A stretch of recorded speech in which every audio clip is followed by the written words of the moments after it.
What's up, college football fans and fellow members of Mountaineer Nation? This is Coos, and this is another edition of Coos' Corner, your go-to channel for sports with a heavy dose of West Virginia Mountaineers. Before I get started on today's show, I want to shout out a couple of my subscribers, Gary Turner and Joey Williams. I appreciate your support. And for those who haven't yet, go ahead and hit that subscribe button for me, please, if you don't mind. It really helps me out. Helps keep my videos out into the YouTube world and keeps YouTube promoting my videos. And also, give me that thumbs up. Smash that like button for me too, please. That also helps. Now, let me give you my opinion on yesterday's West Virginia Baylor game. Obviously, I was wrong with my prediction. I really thought West Virginia would be able to run the football against Baylor. But man, was I wrong. And I'm going to be perfectly honest with you. With the offensive line we have right now, I don't know that we could run the ball against anyone. Our offensive line is just bad. There's no way around it. Some of that has to do with youth. We do have a lot of sophomores and a freshman that play a lot of offensive line, and even a couple juniors. We have no seniors on the offensive line right now. So, I know some of that has to do with youth, but man, I really thought going into this season that our offensive line will be one of our strengths this season. Because even though we were young, those guys had played some Division I Power 5 football already. 10 games worth of it last year. And I really thought that would go a long way. But man, they're just not doing well. And I don't know why. I don't know if it's a talent issue, if it's an effort issue, if it's just a fundamental issue, coaching issue. I don't know the answer. And I hope Coach Brown figures it out, and I think he will. But, that's really right now our glaring weakness. A lot of people can blame Daggy, and Daggy's not been perfect by any means, but even when Green was in the game yesterday, he couldn't get away from the rush either. Even on running plays, when they would turn and hand the ball off, a couple times the defensive line got there almost the same time the ball did. That is just unbelievable how bad the blocking was up front in Saturday's game. So they've got to get that fixed somehow. As far as Letty Brown goes, Letty, the poor guy don't have much of a chance with that offensive line. But I'll be honest with you, I thought Justin Johnson looked a little more impressive. He has more explosion. He's a little twitchier, so he's a little quicker. Can make cuts better. Looks like he's got more straightaway speed. I think his biggest problem right now is in the passing game. I don't think he pass blocks very well, and Lord knows. With the way the offensive line's blocking, you can't afford to have a running back that struggles to block too on pass plays. You might as well put a bullseye on the quarterback's chest if you do that. But I don't know that. I don't think starting Garrett Green is going to be the answer to West Virginia's problems as bad as people want that. Now, does that mean I don't want Garrett Green to start going forward? No, it doesn't, because I think for the future of the program, it might be best to go ahead and put Garrett Green in for the rest of the season, or at least for the next couple games, because,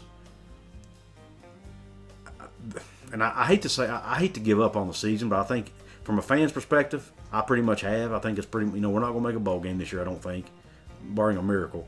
But the coaching staff can't do that, so they'll probably stick with the Daggy Green thing for now at least.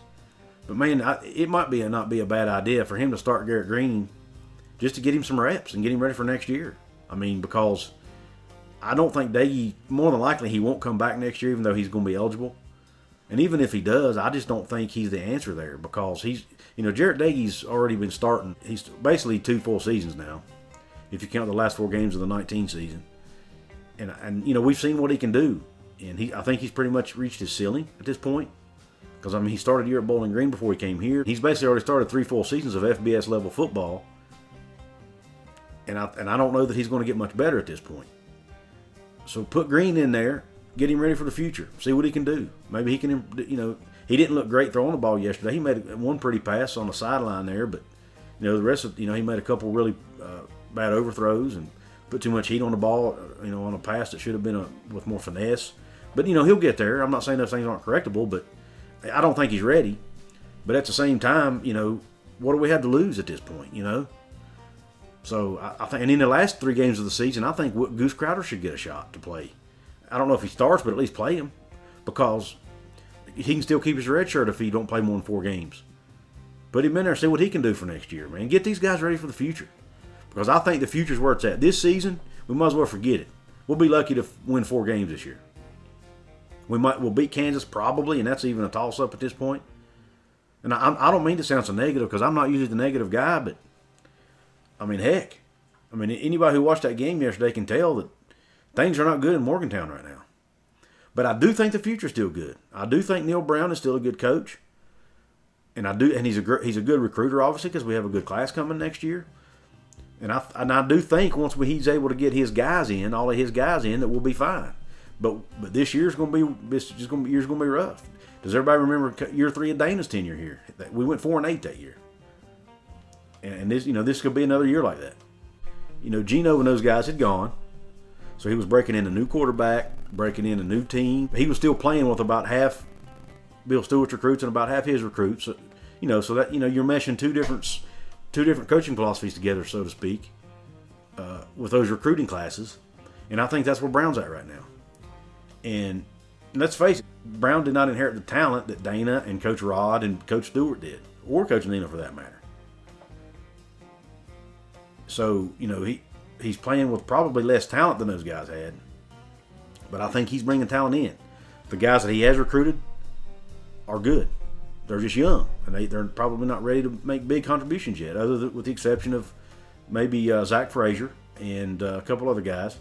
Most of the guys are just not ready to make big impacts yet, but that don't mean they won't be. The 2 guys that looked good offensively yesterday, in my opinion, were Bryce Ford Wheaton and Winston Wright, the receivers. For the most part this year, the receivers, in my opinion, have looked pretty good. They've lived up to their end of the bargain. They went out in the offseason, worked on catching balls, and they're doing it. Garrett Green had some flashes running the ball. Was our leading rusher on the day, only 55 yards. That's sad. Against a team that was 88th in the nation stopping the run. But Garrett Green still struggles to read the offense. He still wants to tuck it and run too quick, and he still can't make all the throws. But let's go to the defensive side. Holy cow. The part of the team we thought was going to carry us looked terrible yet on Saturday. Our DBs, like Coach Brown said in his post-game press conference, I think Tyquan Thornton's still running free. I mean, I don't think nobody ever even covered that guy the whole game. I mean, it was just, I'll be honest with you, the defense looked like the 2012 defense. That 2012 defense at times looked like, they was running into each other and everything. And that actually happened on Saturday. I mean, it was bad. It was one of the worst defensive performances I've seen probably since 2012, 2013 from this team. And there's been some bad ones. But it was just atrocious, man. And I think a lot of that is lack of depth. They just don't have enough people in the 2 deep that can perform. And even the guys we have, I just don't know. I'm gonna put it this way: I don't care how good of a coach you are. If you were just outmanned at almost every position, especially in the trenches, then you're probably not going to win games. It's that simple. I don't care. You can't scheme. It's hard to scheme around bad talent. You might be able to scheme if you have 1 or 2 players that are a little weak in areas, but if you have multiple guys on your team that just aren't talented enough or old enough in some cases, aren't ready to perform at the level they need to perform at, you're not going to win. It's that simple. And you can chalk it up to God-given talent sometimes. Sometimes you can chalk it up to experience. Whatever. But it is what it is. And most of those guys that I'm thinking about were recruited by Dana Holgorsen. But there again, it is up to Coach Brown to get these guys ready regardless of who recruited them. They played for him for the last 2 years, some of them the last 3 years. So he does have some accountability here. These guys need to be ready to play. Now, looking at the future of the program, I think there needs to be some changes made on the staff. I'm not saying I don't think Coach Brown needs to be fired, but I do think he needs to take a long, hard look at his position coaches and look at his positions that aren't developing well, and he might need to take a look at some of those. I'm going to throw this out there. I think our offensive line coach might need to be reconsidered. Sorry to say it. I think our quarterback coach maybe should be reconsidered. I don't think the D coordinator job. I think he's doing okay, but maybe there's certain position. DB's coach. I don't know. And I think Coach Brown, my personal opinion is Coach Brown needs to hire a full-time offensive coordinator. Now, is that Jared Parker? I don't know. But I think he needs to hire an offensive coordinator that has experience at the D1 Power 5 level. That's my opinion. Because I'd like Coach Brown to be able to focus more on the game management, all the other stuff that a head coach has to do on game day. That's what I'd like him to focus on. And that's just my personal opinion. I don't think Coach Brown's a bad coach at all. I think he's just been handed a bag of lemons, and he's trying to make lemonade out of it. So far, he's not done a very good job, of doing that. But I think once he's able to get his own recruits in here, at least one season, maybe two, then we'll really know what kind of coach Neil Brown is. And that's what I think about him. And as far as the quarterback position, like I said before, I don't think it's all Dagy's fault because he just doesn't have a lot of help from his offensive line. And they can't run the ball because of it either. But I think it's time to start preparing for the future. I really do. I think you put Garrett Green in the game more, even if not starting.